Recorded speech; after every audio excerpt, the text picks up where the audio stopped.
तो एक बार ऐसा हुआ कि एक परिवार के वहाँ उनका भोजन प्रबंध हुआ था और युगानुयुग नरेंद्र भाई ही उनका ही प्रवास था, तो मुझे ही उनको ये परिवार के घर पर ले जाने का था। तो उस दिन तो साइकिल भी लग्जरी थी, तो हम तो पैदल ही चल पड़े धोलका में। थोड़ा डिस्टेंस भी था तो बातें करते करते चले और घर पहुँचे। अभी हुआ ऐसा कि उस दिन उनके स्वयंसेवक के माता पिता और सभी को अहमदाबाद जाना पड़ा। ये हम धोलका की बात कर रहे हैं। तो वो स्वयंसेवक भी बहुत उसको लगा कि अब क्या करूँ, वो ना बोलने की तो हिम्मत नहीं थी। तो उसकी बहन थी, छोटी बहन, उसको बोला तू रसोई बना दे। तो उस बहन ने रसोई बनाई, पहली बार बनाई थी रसोई। तो उसने अपने ढंग से बनाया और हम पहुँचे 11 12 साढ़े 11 बजे। तो नरेंद्र भाई को बैठाया, तो हम तीनों ही थे। वो स्वयंसेवक की बहन थी, स्वयंसेवक तो कॉलेज करता था, वो निकल गया था। मैं, नरेंद्र भाई और वो स्वयंसेवक की बहन। तो नरेंद्र भाई बड़े प्रसन्न होकर खाना खा रहे थे और मुझे बोले जगदीश तू भी खाना खा ले। मैं बोला नहीं, मेरा तो घर पर तैयार है, मैं आपको कार्यालय में छोड़ के खाना खाऊंगा। फिर भी उनका बहुत आग्रह था, फिर भी मैंने नहीं खाया। लेकिन वो बोले क्या बढ़िया रसोई बनाई है। तो मैं बोला ठीक है, वो रसोई बढ़िया होगी तो बोल रहे होंगे। अभी बात ऐसी हुई कि ये स्वयंसेवक की बहन ने पहली बार ही रसोई बनाई थी। उसको माता पिता जी को तात्कालिक कुछ कारणों से बाहर गाँव जाना पड़ा था और नरेंद्र भाई प्रशंसा कर रहे थे और एक अक्षर बोले नहीं। अभी मज़े की बात यह है कि इस घटना के लगभग 10-15 साल के बाद मेरी शादी हुई और जो लड़की थी वो वही लड़की थी जिसने पहली बार रसोई बना के नरेंद्र भाई को खिलाई थी। तो फिर हमारी बात हुई, वो बोला कि मैंने जो उस दिन रसोई बनाई थी मुझे आज भी याद है। मैं बोला क्यों? ऐसा था कि पहली बार नहीं, ऐसा नहीं था, लेकिन वो दाल बनाई थी वो पक्की नहीं थी, कच्ची थी और मुझे तो जमता नहीं था। मैंने अपने ढंग से बनाई थी और उसमें नमक भी नहीं डाला था। फिर भी नरेंद्र पे एक अक्षर नहीं बोले।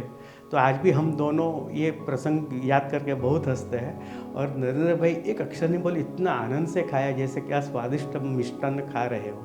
तो ये दृश्य आज भी हमारे, यानी मेरी और मेरी पत्नी के, तब तो हम जानते नहीं थे, लेकिन ये प्रसंग आज भी हमारी आंखों के समक्ष है। धोलका में ये किकानी फैमिली के घर में हुआ प्रसंग है। तो प्रचारक क्या होता है और कैसे संभाल लेता है, ये हमें आज भी याद है। एक घटना ऐसी हुई कि जब तब हिम्मतनगर में शाकुंतल सोसाइटी में कार्यालय था, तो कुछ बैठक वगैरह हुई, तो मुझे वहाँ जाना पड़ा। तब वो फॉरेन के लिए अलग प्रकार के इनलैंड लेटर यानी वो आते थे, तो उन्होंने मुझे दिया और बोला ये उसको स्टिक करके पेस्ट करके पोस्ट करना है। तो कार्यालय में वो काला गम था, तो काला था तो मैंने लगाया अपने ढंग से। तो वो ज़रा चिल्लाए, जगदीश ये क्या कर रहा है? बोला गम लगा रहा हूँ। अरे ऐसे थोड़ी लगे, ये सब काला दिखता है, वो कैसे लगेगा? ये लेटर है ना नरेंद्र मोदी का नहीं, ये भारत का लेटर है, क्योंकि ये विदेश में जाएगा तो सब देखेंगे इंडिया का लेटर ऐसा आता है, अभी ध्यान रखना चाहिए। तो ये बात आज भी मुझे याद है कि उन्होंने समझा कि, और हम आज के उनके व्यक्तित्व में भी देख रहे कि छोटी छोटी बाबत कोई भूल निकाल ही नहीं सकता। तो ये मुझे तब ध्यान में आया कि उन्होंने ये बताया कि ये कोई व्यक्ति का नहीं, ये भारत का प्रतिनिधित्व है। ये शब्द आज भी मुझे याद है। वो हमें बता रहे थे बैठक में कि एक पाठी शब्द, एक पाठी, तो उसका मतलब उन्होंने ऐसा समझा कि आप एक बार पढ़ लो और वो याद रखनी चाहिए और रहनी चाहिए। सामान्य रीत से संघ में एक पाठी इसीलिए, यानी एक होता है कि भाई गीत है, अमृत वचन है, वो कंठस्थ बोलना होता है।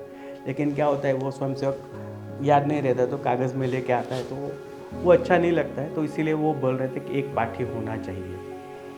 और दूसरा उन्होंने बोला शतावधानी, एक साथ अनेक कामों पर आपका लक्ष्य होना चाहिए, ये स्वयंसेवक में होना चाहिए। तो आज जो भी हम देख रहे हैं कि एक अपने को प्रधान सेवक कहने वाला, तो सभी जगह उनका ध्यान होता है, छोटी छोटी बाबत पर भी ध्यान होता है। तो ये मैं बात 83-84 की बात कर रहा हूँ, तब ये दोनों शब्द किए थे। तो विश्व को आज पता चलता है कि ये आउटस्टैंडिंग क्या है। तो ये शब्द उन्होंने तब भी चरितार्थ किए होंगे, तब हमें बता रहे थे कि ऐसा होना चाहिए, हमें ये लाइटली लिया। इस घटना के बाद 2-3 महीने के बाद हमारी जिला बैठक थी, तो एक नया गीत आया था, मनुष्य तू बड़ा महान है भूल मत। तो किसी को आता नहीं था और सामान्य संघ में ऐसा होता है कि जो प्रचारक होता है वो गीत कंठस्थ करके आता है और हर एक गाँव पर जाके स्वयंसेवकों को सिखाता है। तो उन्होंने पूछा किसी को आता है, तो स्वाभाविक रूप से जिला टीम में से किसी को आता नहीं था।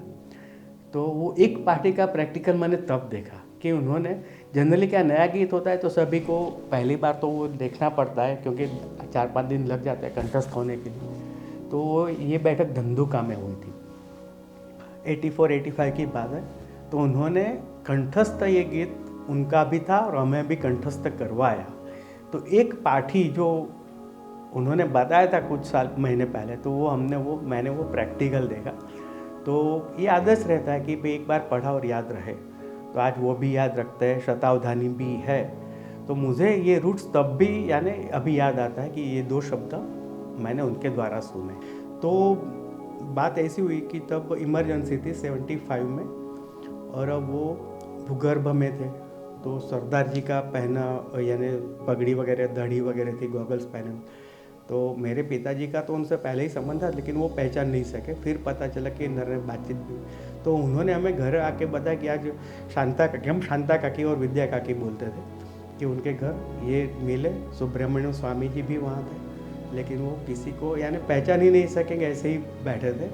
तो हमें थोड़ा कौतुक था अभी नरेंद्र भी कैसे होंगे, क्योंकि मेरे ननियाल जो बड़ौदा में, मैंने पहले बताया, तो वो भी हम स्वयं से गए थे। तो वो भी बात बात में बता रहे नरेंद्र भाई ऐसा किया, नरेंद्र। तो मेरे मन में भी हमने कौतुक था कि ये नरेंद्र भाई कौन है, ऐसे प्रचारक कौन है। तो मेरे पिताजी का भी पहली बार जहाँ उनका मिलना हुआ यानी विधिवत, तो वहाँ ही ये शांता काकी का देहांत हुआ 5-6 साल पहले। तो तब नरेंद्र भाई मुख्यमंत्री थे, तो बहुत लोग वहाँ, स्वाभाविक से वो समर्पित परिवार था। तो शांता काकी का देहांत हुआ, तो मैं भी उनके घर पहुंच गया था। तब फिर पता चला कि नरेंद्र भाई मोदी भी श्रद्धांजलि देने के लिए आ रहे हैं। तो और भीड़ बढ़ गई, सबको पता चला मोदी साहब आना, तो पूरी भीड़ हो गई थी। मैं लेकिन वो अंदर ही था क्योंकि मैं पहले से ही गया था। और तो मुझे बाहर, फिर जब वो बाहर निकले तो पूरा यानी मास था परिमल गार्डन के पास। तो 500-700 लोग थे, और जैसे ही वो डेड बॉडी वन में श्रद्धांजलि दे के नरेंद्र भाई नीचे उतर रहे थे, तो ऐसा पीछे मुड़ के देखा, तो मैं वैसे थोड़ी दूरी पर ही था लेकिन मास में था। तो उन्होंने मुझे हाथ करके इशारा किया और ग्रीट किया। अभी मैं ये बात इसीलिए बता रहा हूँ कि मैं लास्ट मिला हूँगा 20 साल पहले, जो भाजपा में गए, भाजपा में, उसके बाद में कभी मिला ही नहीं। फिर भी वो पहचान गए, और जिस प्रकार से उन्होंने रिएक्शन दिए, तो मुझे अच्छा लगा कि वो स्वयंसेवक को भी कभी भूलते नहीं है। तो इस प्रकार से इतना मास में भी मुझे पहचाना, ये अंतिम बार में उनको मिला। तो ये मेरे कुछ संस्मरण है, बहुत है लेकिन कुछ मैंने बताया।